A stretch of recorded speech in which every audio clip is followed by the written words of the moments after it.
everybody, welcome back to day 12 of our Proverbs Bible Study.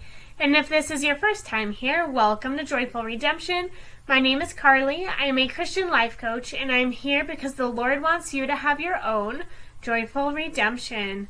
Alrighty, let's go ahead and get started on Proverbs 12. Whoever loves discipline loves knowledge, but whoever hates correction is stupid. Good people obtain favor from the Lord, but he condemns those who devise wicked schemes. No one can be established through wickedness, but the righteous cannot be uprooted. A wife of noble character is her husband's crown, but a disgraceful wife is like decay in his bones. The plans of the righteous are just, but the advice of the wicked is deceitful. The words of the wicked lie in wait for blood, but the speech of the upright rescues them. The wicked are overthrown and are no more, but the house of the righteous stands firm. A person is praised according to their prudence, and one with a warped mind is despised. Better to be a nobody and yet have a servant than pretend to be somebody and have no food. The righteous care for the needs of their animals, but the kindest acts of the wicked are cruel. Those who work their land will have abundant food, but those who chase fantasies have no sense. The wicked desire the stronghold of evildoers, but the root of the righteous endures. Evildoers are trapped by their sinful talk, and so the innocent escape trouble. From the fruit of their lips people are filled with good things, and the works of their hands bring them reward. The way of fools seems right to them, but the wise listen to advice. Fools show their annoyance at once, but the prudent overlook an insult. An honest witness tells the truth, but a false witness tells lies. The words of the reckless pierce like swords, but the tongue of the wise brings healing. Truthful lips endure forever, but a lying tongue lasts only a moment. Deceit is in the hearts of those who plot evil, but those who promote peace have joy. No harm overtakes the righteous, but the wicked have their fill of trouble. The Lord detests lying lips, but he delights in people who are trustworthy. The prudent keep their knowledge to themselves, but a fool's heart blurts out folly. Diligent hands will rule, but laziness ends in forced labor. Anxiety weighs down the heart, but a kind word cheers it up. The righteous choose their friends carefully, but the way of the wicked leads them astray. The lazy do not roast any game, but the diligent feed on the riches of the hunt. In the way of righteousness there is life. Along that path is immortality. Alright, you guys, let's go ahead and start with verse 3. No one can be established through wickedness, but the righteous cannot be uprooted.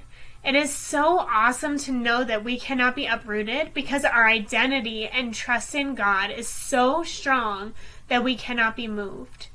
I want to reinforce this with Psalm 62:6. He only is my rock and my salvation. He is my defense. I shall not be moved. I would like to know what it means to you to be rooted, and how does being rooted play a role in your identity in Christ?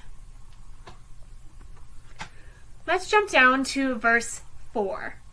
A wife of noble character is her husband's crown, but a disgraceful wife is like decay in his bones.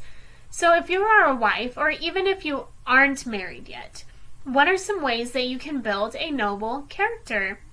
As a wife myself, I continually pray that the Lord teaches me to be the wife that He has called me to be, so I can be of noble character and be a godly wife to my husband. Let's go to verse 6. Verse 6 says, The words of the wicked lie in wait for blood, but the speech of the upright rescues them. Has there ever been a time when someone has talked to you and you felt like life came into your heart? When I was in my darkest times, my sister had talked to me, and yes, there was so many people that had talked to me and sat down with me and had a heart-to-heart, but the words that she spoke to me really hit my heart, and after that was when I turned my life around and gave myself to the Lord. Verse 15. It says, "The way of fools seems right to them, but the wise listen to advice." Okay, you guys, I cannot be the only one here. Okay.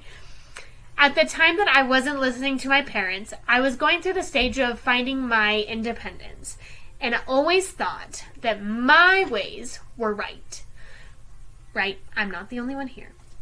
But looking back, I can be humble enough to say that I was pretty foolish to think that I was right all the time. Have you ever found yourself listening to someone else over your own ways that you thought were right and ended up being rewarded for listening to their advice? Verse 18 says, "The words of the reckless pierce like swords, but the tongue of the wise brings healing." When I read this, I think of bullying. I don't know if you guys have experienced this, but I have, and I know that their words pierce like swords, and it hurts. So, how can we, as parents, bring healing to our children?